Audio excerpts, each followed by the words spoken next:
Echo Fox are the ones that persevered. And TSM's going to have to be careful about that decision-making. Statistically, the game 2 they've always had is lower in gold per minute, lower in KDA. They don't seem to fare as well. Maybe more reluctant in their plays. We'll see how it happens in this second game of our series. Yeah, this is their 7th series they've played so far this split. Their previous 6 series, they won game 1. Yep. In 2 of those 6 series, they had lost game 2. So that's to speak to a little bit of their fall-off. But that's usually, I like to call it, because it's really hard to adjust after a win. It's really hard work to stay at a high level because you're trying to look for these minuscule mistakes and predict the other team's adaptation. Right. When you lose, it is easier to bounce back, in a sense. Like, that's why some of these series can go back and forth. We'll see if they make any big mix-ups in the bans. I want to see the hack room come out. Yeah. Spice of life in our game here.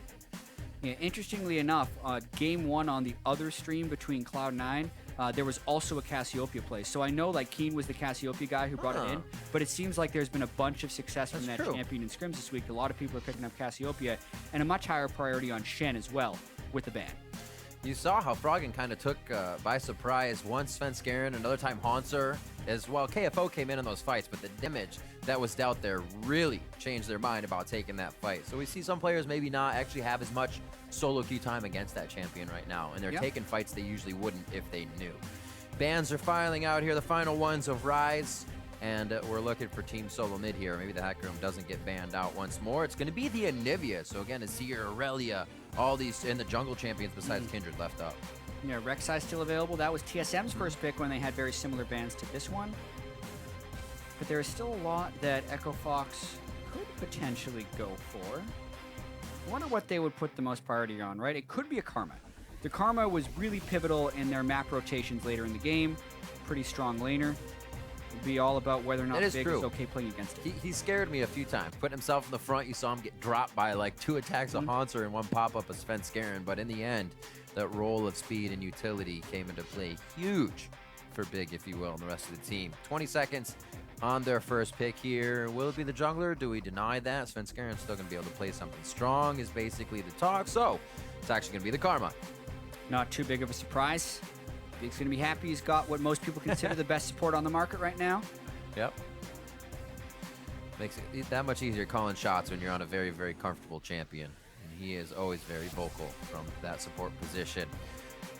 The hovers here from Team SoloMid, a bit of a throwback, but what will they pick now as we are in the present? Did you know it? In the present. Svenskeren takes the Rek'Sai, as we would think, and Haunter back on that Aurelia. We're on track to have pretty similar team compositions to what we had last game. How do they keep that win going? They pick the same champion. Yeah. The interesting thing here is that the Shen ban, it's harder to put Aurelia into a bad matchup. So I'm very curious what KFO decides to go against the Aurelia with, and it's why TSM would have locked it in so hastily as well. Yeah, it's true. They actually they banned the Trundle, which we have seen go up quite well in the early levels there in that matchup. 2 of the best matchups against Aurelia have already been banned away. So it puts a really high priority on the champion as well, because they've kind of pinched that top lane champion pool. Puzzled look from Keith. Do they want to take the Lucian away from Doublelift? He's going to pick it eventually, you know it.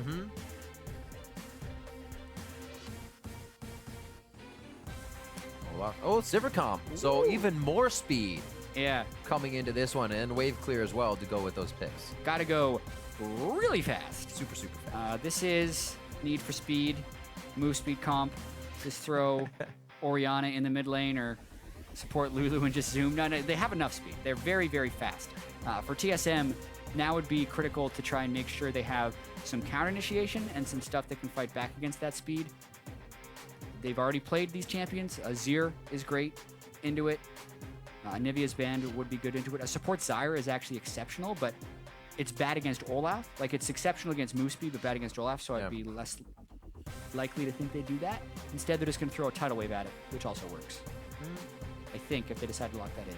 It makes sense. It's a pretty good matchup against Karma. Keeps Biofrost in one of his mains as well. Isn't Lucia Nami? Who would have guessed? Oh! They're going to hold on that support pick. They do. You have to counter support. Quite strong. Quite strong. Yeah, I guess they want to make sure Froggen can't get the Azir. Yeah, that's probably right. Although I actually don't think Azir works that great at run-at-them compositions. His bird legs can only go so fast. He can only dash so far. Little hops. Yeah. Saw Jinx from Wild Turtle just the other day. Will it be what they pick? We've also seen Tristana come out in recent games as well, as they played a little bit of that turret destruction game on Friday. Here they're most likely to have to lock in both their solo lanes, though. So they have to make a lot of decisions here. No, get another 80 carry. Yeah. Go it's hard. Sivir mid. We'll see. They could if they really wanted to. Lucian top can't do that. It's already taken by TSM. What would they do? They need to match up against Aurelia and Azir. That Victor. Does the Cassiopeia come back out, and he actually goes for the Jax. I like it. Get KFO on something aggressive. We'll see this fight between him and Haunter as they match up in the lanes as they start solo pushing later in the game. Yeah, and they've tried the Jax a few times unsuccessfully. KFO's been able to get good starts in games, but he hasn't been able to transition it because the team hasn't had the greatest teamwork. I like the Cassiopeia again. That was a matchup that worked out pretty well for Froggen against the rest of TSM. And TSM hasn't really added any answers to the Cassio. They have no great ways of initiating. They're still going to struggle to move through the miasma. So clearly TSM is saying that Froggen and his Cassio were not a problem. Otherwise, they would have tweaked their ban phase a little bit or picked it away. Now they'll do the Nami. So sneaky, TSM. Tricky. So exactly the same team composition for TSM that lost game 1. The only thing that they changed was the Shen ban. Yep. And sides. And sides. And sides. That red side Lucian, though, he'll get there. Yeah. Oh, it's so strong. That's Imba. Let's bring it back. So, we see the compositions now for Team SoloMid as they go back with a tried and true of game number 1, something they have not lost yet. This is the first time they'll have to win 2 games in the back half of a series, so they know with this victory, they're going to have to do it again. Yeah, just play the same team composition 3 times in a row if they want to go for the win. Yeah, it's I'll always... never see it coming. It's always bold to go with exactly the same team composition, especially when the other team gets to make adjustments. Yeah? Echo Fox obviously got to opt into the matchups they were happy with, opt out of the matchups they weren't as happy with. Interestingly enough, at least TSM changed their bans, so it's not exactly the same look they're giving, and I think there's a less optimal matchup for Echo Fox in the top lane. I think it takes a lot of confidence for a team.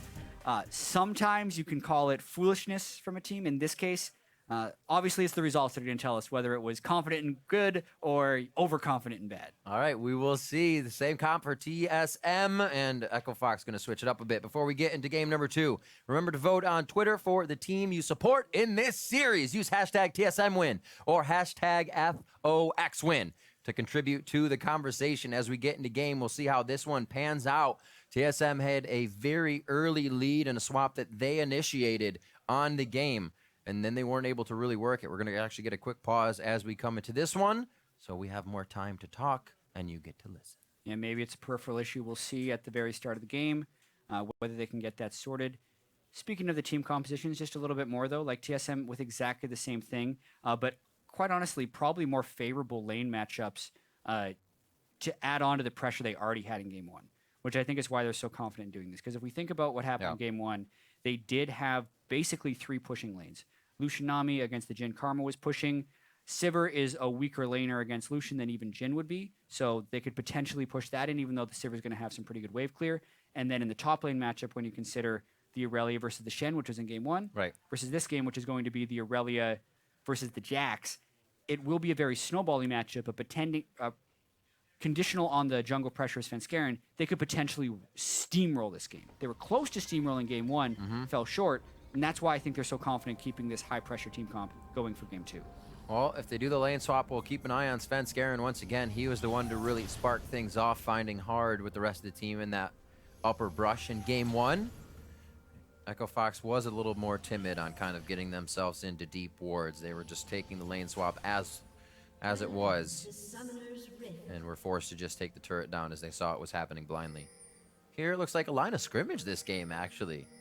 So no super deep wards just yet. Maybe 3 will roam in together once they group up. 30 seconds. Yeah, so any swapping would have to be done blind as of now. We haven't seen many deep wards from anyone, as you said. Be interesting to see if we get support harassed to try and stop a camp start, or if we just allow them to camp start. A lot of mind games going on here. It looks like both teams are blind swapping top. which would favor TSM. TSM's the ones that want the straight up 2v2 matchups. And at this point, because there's no deep wards, it is all guesswork. So far this would play out well for TSM. See the first 2 levels here. Doublelift will be instantly going in onto Keith, knowing he has sustained from Biofrost and the way they've synergized in that lane. I believe you are right. Keith and Big going to have quite a hard time for themselves here. The swap is just going to leave everybody in the Australian lanes, as Pastry would say. Yeah, and you can even see the top laners, like, they're half expecting to run in to a swap. Now Hanser's running down to maybe even get those first few minions. We will find out very soon that he is 1v1ing against the Jax. You can see he's even cautious because no one is actually shown yet, but there will be KFO. They're going to get them all. Now they know. They don't miss one. Standard lanes. Australian standard lanes. Everything's upside down. Thank you, Pastry. So level 2 actually for both sides as they started on their top side jungle camps as well. Even though they don't get as much, you can still get yourself that advantage. Level 1 for Biofrost, as you can see, Keith and Doublelift are the ones to take the XP per usual. Right. Kind of the supports fight it out auto attack wise. Also here in mid lane, Frog is taking some damage. Yeah, I say that TSM want this 2v2, but that's only once they can get the sustain going. Karma's level 1 is really, really strong. So they actually take a little bit of a beating early on. They need to be able to dodge some of those Qs. That's why Big was going so hard with his mana pool, just trying to get as much of an advantage early as possible. But as they hit level 3 and 4 is when TSM will start coming back in. Or if they just get a super early gank from Svenskeren. He's tracking. Well, they know they've been fighting, right? They have the idea that they have not left this lane. There's no wards around. Also, mid lane, that's going to be the call. A little baby shift by Bjergsen. He gets himself out safe. Nice spell shield. No choice on Keith, though. He just goes away. That's And again, Big actually could go down. The exhaust hits. They don't have anything to follow. Double it very low. Keith may actually chase too far himself, getting tempted into that kill. Forces a flash. No summoners for Echo Fox, and a flash for Biofrost. Yeah, 4 burned on Echo Fox's side, 3 burned on TSM's side, and really close to a couple of kills on both Keith and Big. Some nice clutch knockups by Svenskeren and good CC chaining from Biofrost Bubbles. No immediate kill. The advantage will really be if TSM can crash that wave into the turret in time so that the Karma and Sivir can't make it back. That's one good thing about Karma, though. Even at low levels, she can speed you back to the lane very quickly. Mantra'd that first shield to give him a little bit of move speed, and I think they're actually going to get a decent number of those minions. TSM was unable to push it incredibly fast. There's another move speed for Keith. They can catch decent dunk. He lost about half a wave. That's not bad. Make sure he times this right. The method to the madness is easily calculated now with small auto attacks from Big. So really a solo queue gank. 3 minutes, 20 seconds in when you expect it. No vision top. It looks like the aggro of the dual lanes kind of brought their mentality to the wayside and they tunneled in almost to the benefit of TSM. And now with the summoners down, they may just be able to rinse and repeat something up there quite soon. Yeah, Hanser being pretty greedy with his potions there. Just drank another one. KFO already out of corruption charges. Hanser has 1 left. So if we're thinking about total available health, Hanser would actually be winning that lane, but he was in kill range for a gank. That's why he's drinking those potions. So pretty close lanes across the board, aside from Froggen, who's got that 10 CS lead on Bjergsen, in part because of Heart's gank. Whoa. Level 5 to 4. Equilibrium strike is theirs. His health is smartly a little bit lower. It was his choice, and Hart says thank you. Yeah, thank you for the pull on the Scuttle Crab. I will take that. So actually better start for Echo Fox than they had in game 1. And a lot of that has to do with Hard not losing his mind early on in the game, giving up double buffs. He's been pretty solid so far. Really narrow margins in the top lane. It did not allow TSM to pick up first blood. Do have a level advantage, though. Keith is being smart, though. He knows this wave's going to come back, and he'll be able to clear with it. There's actually a lot of caster minions just piled up there. Gonna crush down these outer casters for Fox, and they'll easily have a wave to farm up. Looks like we're gonna have Hard going towards the top side. We haven't seen too much pressure from him just yet, as Svenskeren tries to get his hands dirty very, very early in this game. He's actually missed a lot of that CS with Ricochet. The cannon minion wave arriving at a good time for TSM to kind of stall that big wave of casters. Because you can see there's only 2 extra minions on double his side, and he's got a 14 CS advantage, so it's a really dangerous place to have it as well. No ward on the side. It's exactly where Svenskeren was able to pop over the elbow of the wall. So it's almost like we have to wait one more wave. And like you said, Ricochet not making it easy. And as soon as he wants to siege that cannon minion, they actually go in very, very hard on him as well. And he ends up missing it. Yeah, so the very aggressive bubble there from Biofrost just to try and starve Echo Fox as much CS as possible. This is actually the least talked about thing about CSing in pro play is CS denial by the opponent team, because obviously Keith is capable of getting near perfect CS if he's not being harassed. But the harassment from Biofrost and Doublelift is what costs people CS in pro play. It's not the actual last hitting. It's being able to weave last hits around the opponent harassment. So it's both a skill to CS as well as a skill to deny CS, which is why we use CS differential as our main CSing stat rather than just raw CS at 10. Especially with that synergy. Not just Doublelift going hard on Keith. He's got to dodge bubbles and he's got to dodge attacks as well. Keith can't do too much even with the shield of Big there. You have to respect it. Froggen returning to mid lane. Looks like he gets some miasma right on the entire thing. Go ahead and clear that out. Not too much damage on that from being a low level, but it will set him up to take these. Little invade here coming from Bjergsen. What is their route? Could be for KFO. Yeah, the turret's still up, but depending on how well Haunter can harass him, KFO still has his ultimate, so he can boost up his resistances, but... Oh, can't flash out. Oh, he tried so much at once to get himself away from the majority of the members of TSM, but gets popped up by Svenskeren. Top lane as well, going to go back and forth as they duke it out. And it looks like another summoner blown, but most of those are coming back up for an even scarier fight that Froggen's going to be approaching. Trying to match, but there was a pink ward there. He didn't even end up walking into vision range. It's like, where'd he go? He was like, yeah, this is probably not going to work. It's a little bit too late to match. To speak about that gank attempt a little bit more, just good timing by TSM and a little bit of failed execution by KFO. Svenskeren unburrowed at just the right time as KFO was leap striking towards him, and then it looked like KFO actually flashed short a little bit. It allowed the rest of TSM to easily collapse in. Haunter the only one that had to burn flash. Hard, a lot more active this game, not for his lanes, but for the jungle. We see him stealing the red there. Yeah. See this gank one. So KFO's attempted escape was to hop onto Svenskeren and then flash away. But yeah, Svenskeren actually unburrows post-flash. I feel like KFO flashed early. He flashed before his leap strike completed, so he didn't get all the distance out of his leap strike. Right. And kind of shorted himself. Yeah, he can also jump to allies, so I don't know why he jumped to KFO. He could have just jumped to a minion. Oh, they don't know Hearts there. They are going to throw out the tidal wave, though. It separates the fight enough for Doublelift to throw out the calling. Oh, and around the back is Svenskeren. The flash tunnel play from under the wall in the tri-brush. Oh. And they're able to pick up hard and big. Holy counter gank. That was just a I thought he was too far away, honestly. He was partially in the river when that started. Yeah. And he flew right in. I mean, first off, that gank was easily stuffed by TSM 2 versus 3. That's true itself. The Sivir Karma Olaf gank is pretty underwhelming, to be completely honest. Unless the team is way overextended. There's no hard CC there, and they didn't have enough move speed at the time to boost it up. And then as the gank failed, Svenskeren just tunneled right under the turret, got the immediate knockup, and that just chained with everything for TSM. So really just a beautiful display there from Doublelift, Biofrost, and Svenskeren. Another strong early game from TSM, but things are definitely going to go slower this time. It's not a lane swap. Turret gold isn't being distributed right away. Everybody's pretty much fighting for their own gold in these solo lanes. And right now, KFO is having a bit of trouble with that. The CS is even, but he's getting pushed out. We'll see this again. Yeah, so Keith doesn't even pop ultimate to help that, and the tidal wave cuts through pretty much everyone, so it's easily a failed gank, and guess who's here? Boom. They chained the CC with bubbles onto Big. Keith able to flash away in between the CC chain, but just a pretty slick and easy double kill for Doublelift and Biofrost.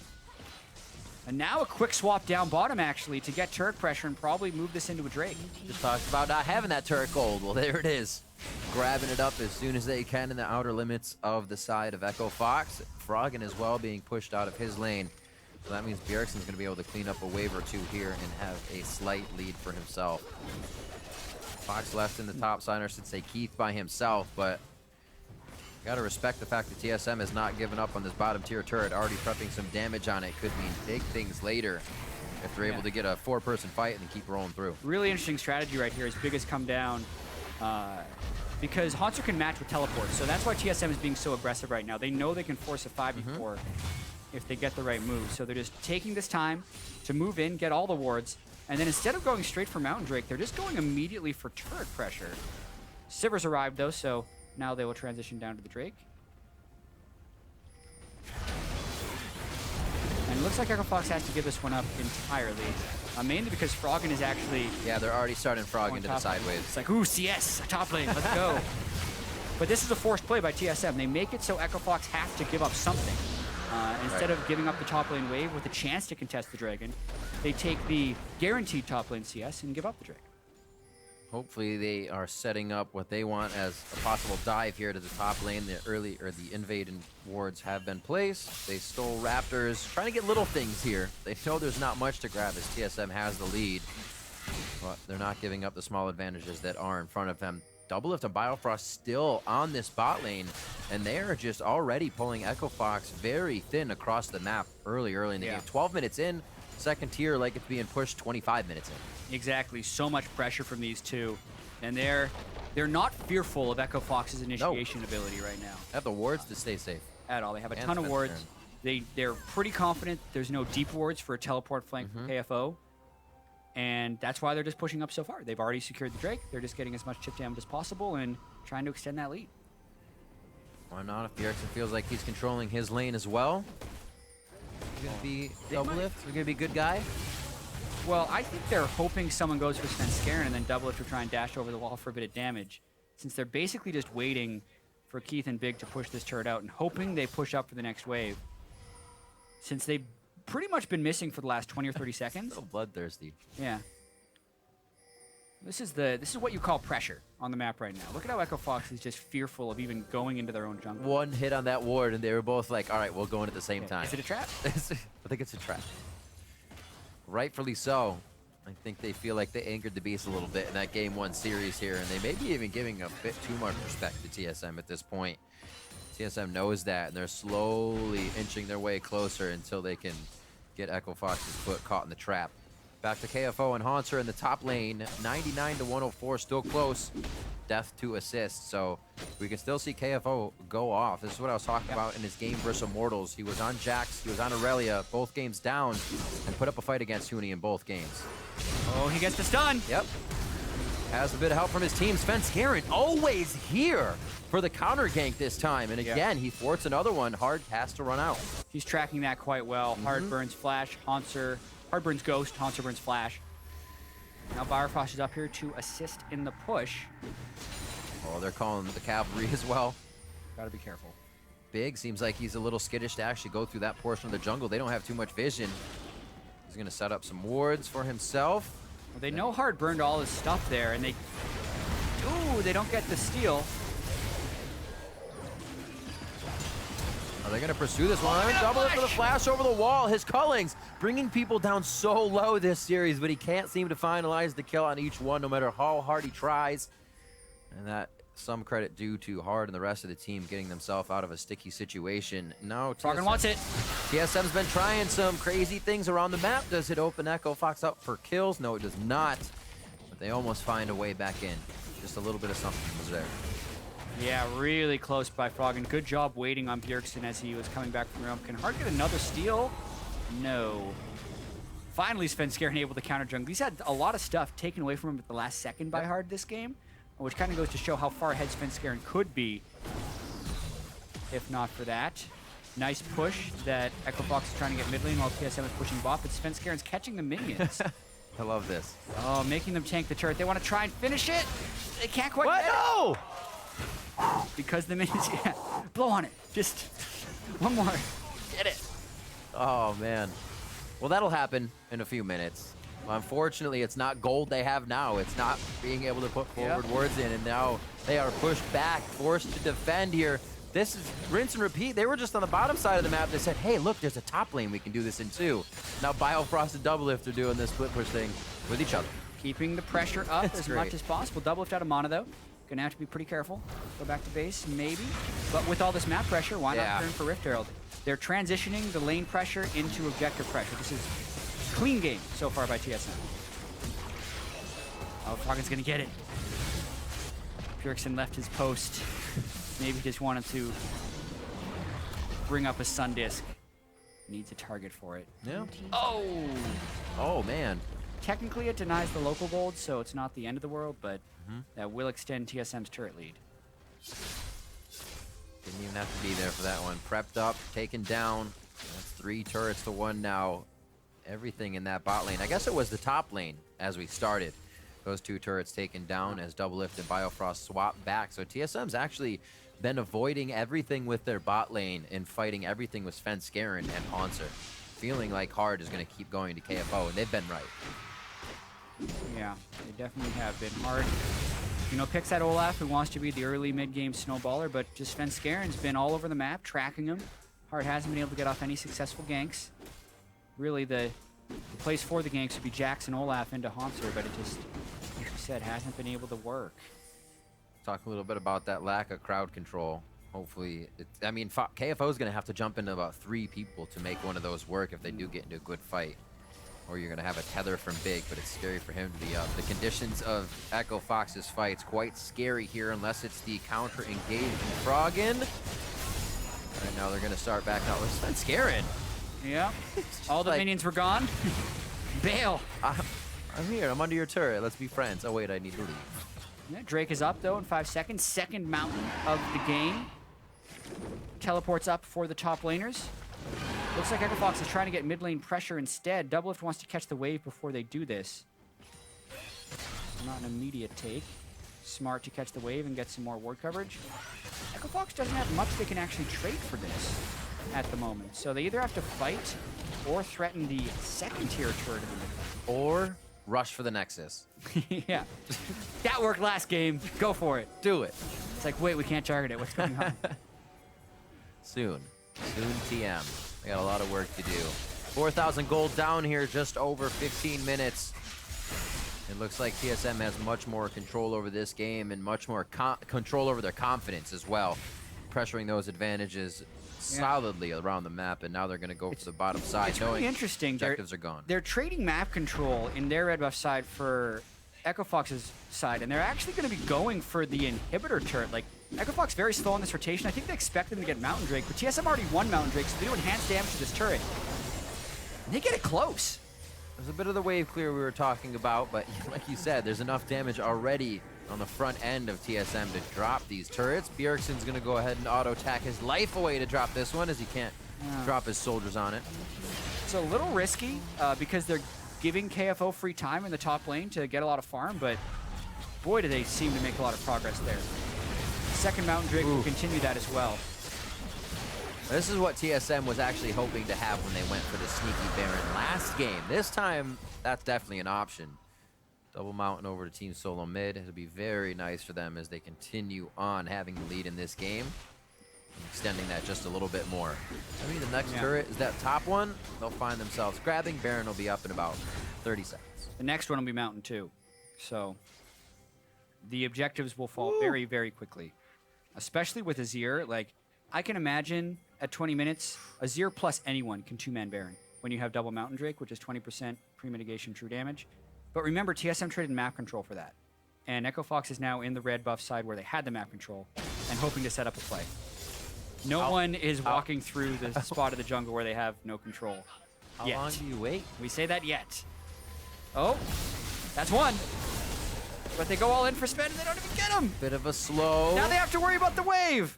Oh, yeah, they're not in place for this at all. KFO is also pushing that top lane. I'd say bottom now. But they have teleports to get back. KFO is going to drop one. They lose another second tier. They're losing much greater turrets for getting outer turrets here. Echo Fox is not making good decisions. Yes, and watch how fast this turret goes down now. Doublelift shooting it just a couple of times, taking it near half health. Quick clears by Keith. That's kind of a saving grace that Echo Fox will have as they have the wave clear team that they can wait things out with. But how long will they be able to do that at their front doorstep? Svenskeren almost denies it. Hard's going to take that one away. Actually, Ragnarok forward as well. Burning Ragnarok might entice TSM to try and rush the Baron. They know they have double Mountain Drake. They know that they lost last game off of an early Baron call, but they didn't have double Mountain Drake then. Like, this actually changes the equation a fair bit. They can burst it down very quickly, and they have some pretty good prep wards for it. Don't be surprised to see TSM go for a Baron really early in this game. I mean, I think Echo Fox needs to be afraid if what we saw last time is the exact case, is Svenskeren and Bjergsen disappear for a little bit. Those two, even more so now, would be able to take down that Baron without trouble. Oh. That's an ultimate up. He's going to have to play this one incredibly mechanically. They have Aurelia. Well, oh, no. Oh, what a play by Doublelift with that dash back. Red Froggen like a book. That's a kill onto Froggen with the teleport coming in from Hanser. Oh, beautiful.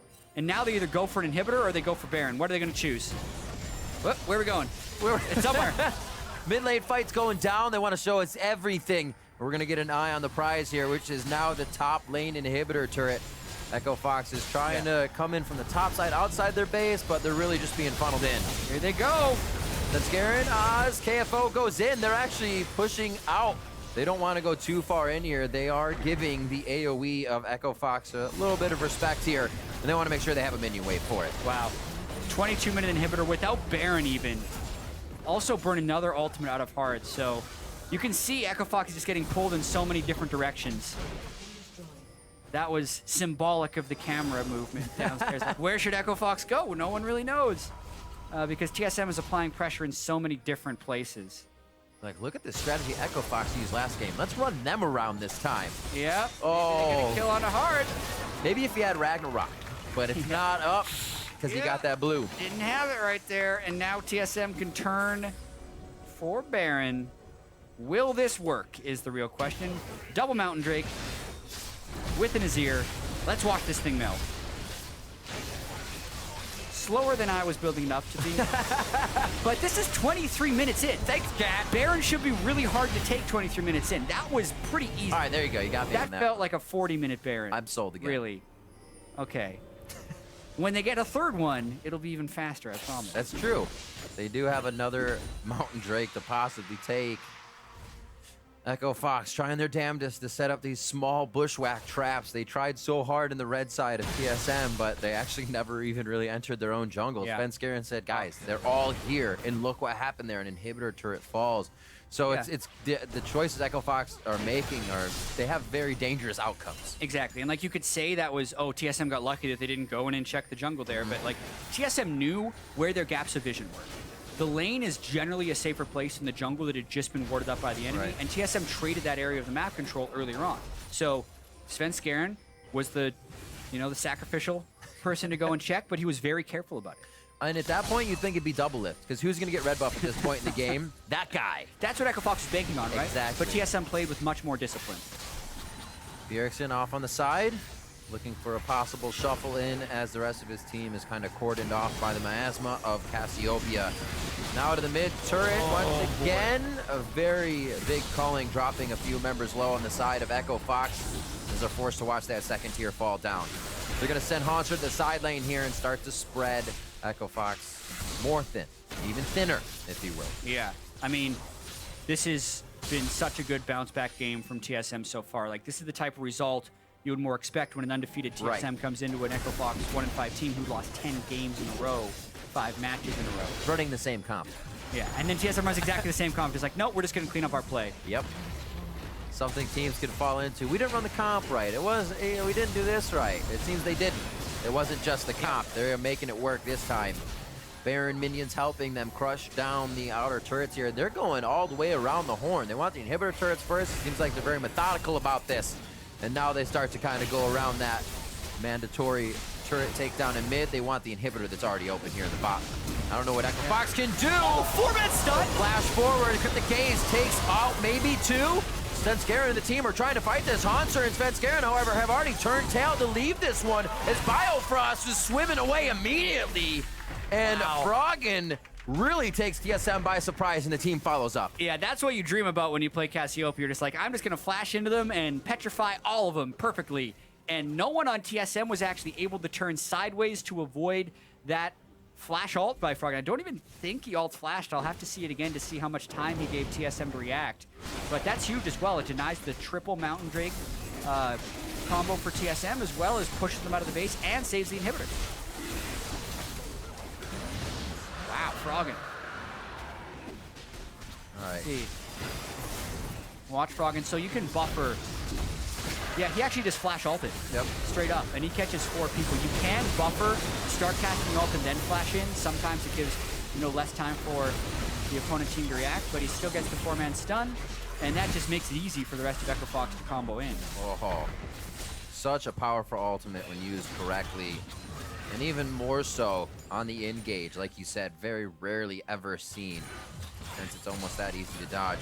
TSM get taken by surprise, something that happened last game as well. Echo Fox is in a much worse off position than what we saw in the first game of the series, so they can't exactly act on those kill advantages they just got. They still have to play very safe with their base kind of opened up on either side. Right, they've still lost 8 turrets.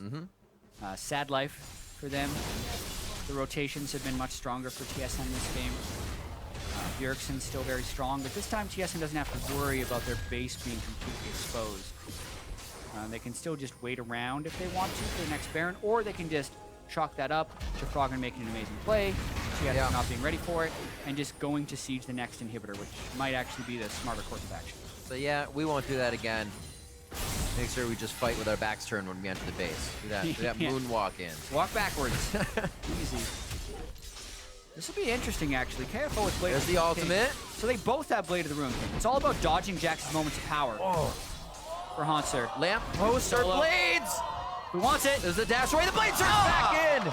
Throws a dodge, gets the attack out, and he had the counter-strike on as well if you need to go any further in that one. But wow, love seeing these duels back and forth. Like I said, KFO can still come out big. That's Froggen going down. The ult went off, but it wasn't really able to be acted on by the rest of the team. This is the inhibitor dropping. KFO again is going to stick to his gun and try to take out the turret, but they've actually lost Keith faster than they thought, and KFO may just have to back here to save the base. Yeah, I mean, at this point, though, would he really be able to save it? They've lost their other 2 damage dealers, so I think his best option is to just continue the push, even though TSM cleans 2 inhibitors here. Hey, he will do so. Jat throws a ward over to get some extra vision, hopefully, and a ward that he can TP back to if he needs to help the team.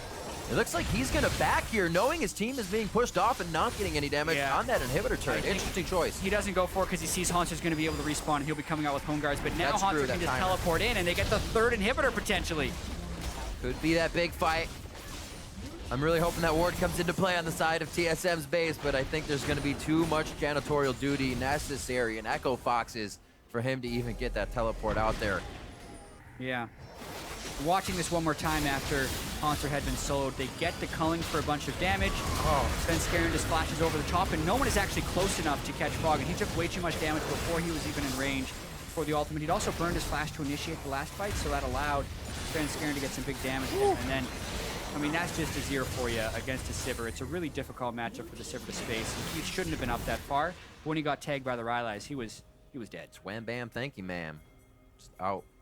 30 minutes coming up on the clock, 7-5. TSM much more control here as they come into game 2, as we said, with that same comp. And getting 3 inhibitors usually signals the end of the game, especially with how far ahead TSM is. And it does speak to Echo Fox and Jax and how it doesn't actually match up that well currently, because Echo Fox doesn't have the team play totally set right there. Like you saw, KFO, he's a good Jax. That's why they want to pick it for him. He can get the solo kills. But when you get a solo kill and then your other 4v4 team loses 3 inhibitors, it's just not worth it. Like they'll need KFO on a team fighter like Shen or like Malphite, where we saw some big games last year. Obviously not Malphite in this current meta, but the whole split pushing thing just doesn't really seem to be Echo Fox's cup of tea. And at least for the short term, I'd like to see them do more team fighting for that reason. Well, looks like it's Baron time. KFO still on that side lane trying to get a push. The team's actually no potential to go for this Baron, so they stay backed off. Hopefully now with all 3 lanes crashing in, they'll be able to produce some results here. Summoners are up on both sides for both teams, so this is going to be a hell of a fight. Yep, we got Flash back up on Froggen, but depending if TSM can slow play this properly and get all 3 waves approaching without being engaged upon, it's going to be overwhelming for Echo Fox. Luckily, they do have a Sivir, who's great when there's about 500 minions in front of your base, because those ricochets just keep bouncing around everywhere and can kind of clear it. Even so, though, I don't think he has enough items to actually get those ricochet crits going. The only way Echo Fox comes back here is if Froggen lands another beautiful ultimate. Otherwise, TSM's going to push in and end the game. I don't think they're even going to group enough for that to happen. You see how spread they are in groups of 2s. 3 here on the side. KFO almost gets taken down. He's just going to try to get a home guard heal. TSM looking to take us to a game 3 here. shake off the first game of the series. That victory for Echo Fox is not something they want to remember. Echo Fox doing their damnedest to stop this Nexus turret from going down. And TSM saying, how does it feel? This is what you did to us last game. And a hell of a game it was. This is going to be a great series here if TSM can close it out. Now, Echo Fox keeping themselves alive a little bit longer. There's the dive on the tidal wave. We're going for a swim on this one. Double Lift goes down as Ragnarok gets him to the back line, and they're going to keep going for the fight. KFO gets hit out here as it looks like Bjergsen's able to finalize the kill, and they may not need Double Lift to finalize the Nexus. They're going to have the last 4 members on it. They're going to have the damage necessary, and we're going to a game 3. TSM take game 2 over Echo Fox. Yeah, and this was just discipline from TSM in this game because they definitely didn't win this game through team fighting. They didn't even necessarily win this through some great outplays. In fact, it was Froggen who made that one outplay beforehand. But TSM was just always in the right place at the right time. They played the map exceptionally well that game, totally outplayed Echo Fox, exploited their weaknesses of not being able to really have cohesive plans of making things happen, and TSM just continued to build that advantage. So big that even after Froggen picked up 4 kills in the base there, it didn't matter, and TSM was able to close it. There was just so much to repair. That was the first rung of the ladder they were grabbing, and they had so much farther to climb. Svenskeren as well, tracking hard this game so much more, being there for every counter engage, being there for the 2 early top engages. We saw game number 1 of the top laners and the mid laners not getting too much love. Or the top laners getting love, sorry. And then this game, it was the bot lane getting love, which got none in the first game. Yeah, spectacular counter ganks from Svenskeren the whole game. Like, securing Rek'Sai, obviously huge. TSM, this time, you know, I said it's going to be based on the results, all those hindsight 2020s. Is it smart to pick the same composition 2 games in a row? Is it 3? In most cases, no. It is not smart. But in this case, because they were able to get more favorable matchups with the same composition, that almost never happens, right? Yeah. Usually if you're doing the same composition twice in a row, it gives the other team a chance to adapt. This time, they kind of adapted their bans, and Echo Fox didn't pick very well around this exact same composition, which could be a flaw of a team losing their coach last week, obviously, or is parting ways. Like, they don't necessarily have the coaching infrastructure back in there yet, so they can't adjust to exactly the same team composition very well, and TSM just played much cleaner, like people expected them to do in game 1. Well, we got a game 3 coming up now, so for a closer look at TSM's win, let's check with Dash and the analysts. Thank you very much, Riv, and that's exactly right, Jat. Much more what we expected from this TSM squad, what we would have wanted to have seen in game 1, a cleaner game here, not without a couple mistakes. We did see a very sweet one fight by Echo Fox around that 25-minute mark, which we'll get to. But this time around, TSM executing on their macro play, their mastery of the map. I think that's the big thing for this game is we saw in the early game last time that they were in the lead, but they kind of stumbled a little bit when they were going for their big plays that are going to, not big, but like the medium-sized plays that are going to increase your lead. Here they pull them off. Sven goes bottom with a Bjergsen to get a 3-man dive on the bot lane. Later, Sven gets a sick counter gank in the top side, which Echo Fox probably shouldn't have gone for because they knew he was in the area, but regardless, TSM plays that extremely well, and from there they have a lead for most of that game. Yeah, I mean, if we dive into the champion sites a little bit here, you know, Fox having won game 1, they didn't make any. Oh, we're going to go ahead and take a look at this top lane gank, which is initiated by Hard after having seen Sven in the river.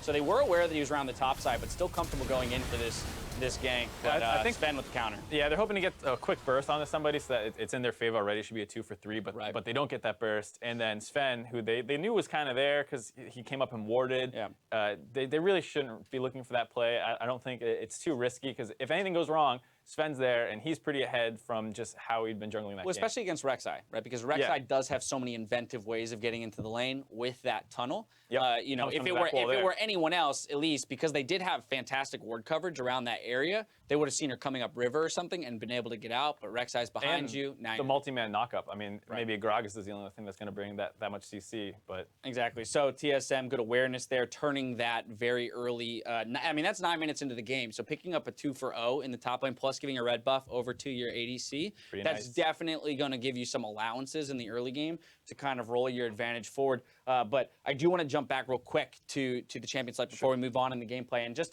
to point out the fact that, you know, Fox, they did win game 1, but we had some questions around how would they make adjustments not having you know, Cop in the lineup essentially. And they returned to game 2 with the same bans, moving to blue side, same bans, saying, well, we're comfortable with our win, so we're not going to try and switch anything up in that regard against TSM. And I'm not sure I agree. I think as Bjergsen's just so good on Azir. And I know they beat him game 1, and I know it's the exact same comp game 2. Right. And you're getting in the Cassio, which is a pretty good matchup into Azir, but it's hard to convince me that you should be giving Bjergsen one of the premier mid laners on this patch. And they had some bans they could maybe move around for, like the Kindred, the Trundle. I like the Trundle one, maybe not the Kindred. Right. Just because there's so many junglers that, Sven will play well, Rek'Sai being one of them. Yep. Especially getting that on the red side where it's almost an OP at this point where people are first picking it blue side. So it's the fact that you're banning a Kindred and still giving away a Rek'Sai red side is a little surprising. Right, because you're first picking the Karma away, but Biofrost very comfortable playing that Nami in the bot lane, so not necessarily throwing him off kilter either. Of course, I do expect to see changes in that pick ban phase from Echo Fox in Game 3, given the fact that they did get beat by the same team composition that they played against in Game 1. Moving ahead now in terms of gameplay, 25 minutes into the game, this is where we saw Echo Fox really make a stab at coming back into it while their bottom inhibitor is getting siege. This is going to be a nice little play from Froggen here on that Cassiopeia. Fantastic ultimate. Dirty, in all honesty. Sivir had some good follow-up damage there where they were all stunned, clumped up. The boomerang went through all of them as well. And, that's something that tends to happen. You have to be careful against these kind of control mages. And Orianna was another one that was famous for it, where you're tunneling on this objective, and then boom, massive ultimate. And it's tough to say, whether or not that play is made out of desperation or out of opportunity. But I will say that even in this loss, it did appear as though Fox was making more proactive movements than they were in their win against TSM, which was mostly off the back end of some flubs on the TSM side of things. So at least that is good to see in terms of, we saw, even though the top gank got turned around on them, this is at least them saying we got to find advantages early. We can't roll over and expect them to make mistakes later down the line. Yeah, I mean, TSM was moving all over the map at that point, and if you're just going to sit there and bleed out, I'd much rather see a play like that where maybe that gank wasn't the best idea, but you're going for something. You're trying to push an advantage somewhere. So. All right, player of the game is going to go to Svenskeren on that Rek'Sai 1, 1, and 4, but more so about that presence of mind, being in the right place, right time, being able to turn that top lane gank into a 2-for-0 for them. And yeah, I mean, will he get it Game 3? Will he get Rek'Sai once again, or will Fox take it away? I mean they're blue side, that's what I'm thinking. So that's the tough thing. You got to ban it if they're not. If they showed, they'll first pick it. Yeah, and the thing is, we're saying, maybe this Azir needs to be taken out, and then you're going Kindred Azir, and then you keep the Trundle, and then there's the Rek'Sai again, and I think Sven will probably perform on it if you give it to him. Right. And I think Fox is kind of jammed up against a wall here. I was going to say, you're in a sticky situation when you're approaching this because you throw out the Ryze ban, throw in an Azir ban, but Ryze is probably just as scary in the hands of Bjergsen as that Azir is. With the Kindred, if you substitute that for the Rek'Sai, then what exactly are you going to do against the Kindred? Sven's very comfortable on that champion as well. So definitely, I don't necessarily have a solution for them. I wouldn't want to be in that spot. Exactly. It's one of those things where I'm like, oh, come on, draft better. But I don't necessarily know what to tell you to do in the situation. And a lot of that is due to the fact that TSM has, in most of their lanes, played a fair number of champions. Of course, Doublelift is really sticking with that Lucian. But the rest of the players have shown that they can perform on a variety of That's the strat. Just target Doublelift, because Hansers plays too much. Sven plays too much, Bjerg plays too much. All right, let's go after Doublelift. Right, let's look at, if we look at this, right, what happens if you do take away that Lucian? Because essentially, see, he's played Lucian, and Sivir. He's played one Sivir game and a ton of Lucian. Oh, there you go, he takes Sivir. We'll ban them both. Uh-oh. Let's do this. Let's just target ban the heck out of Doublelift. Let's put him on to something. And people are seeing why James is not a coach. Here we go, live on broadcast. I'm spitballing. I don't see you adding anything. Hey, man, I'm telling you, I would ban the Azir. I would rather, there's enough jungle picks, Rek'Sai's strong. I would rather see a first pick Rek'Sai than a Karma or something, and then you take the Rek'Sai, and then they still get Azir or something. To me, that's something I got you. Get Azir out of Bjergsen's hands, play around with those jungle picks a little bit. Maybe Echo Fox comes away with the victory, but either way, we're going to a Game 3. We got to shut down for a few minutes before we get to the other side of the break for that conclusion of the TSM versus Echo Fox series. We'll be right back. Stay with us.